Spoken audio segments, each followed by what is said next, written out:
কিন্তু কখনো কি বলেছেন যে আমাদের অনুপ্রেরণা জাকির নায়েক? আমি আজ আব্দুল্লাহ নায়েক বলছি যে আমার অনুপ্রেরণা ডক্টর জাকির নায়েক। আসসালামু আলাইকুম প্রিয় মুসলিম ভাই ও বোনেরা, আপনাদের অনুপ্রেরণা থটস অফ বিলাল ভাই হতে পারে, এটা আমি মানি, কোনো সমস্যা নেই। কিন্তু কখনো কি বলেছেন যে আমাদের অনুপ্রেরণা জাকির নায়েক? বলেছেন? বলেন নাই। শুধু একমাত্র বাংলাদেশের মধ্যে আমি বলছি, আমি আজ আব্দুল্লাহ নায়েক বলছি যে আমার অনুপ্রেরণা ডক্টর জাকির নায়েক। মুসলিম চেনে মুসলিমকে, নন মুসলিম চেনে নন মুসলিমকে।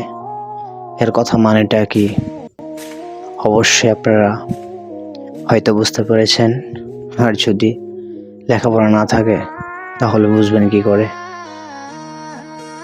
মনে কষ্ট নিয়েন না।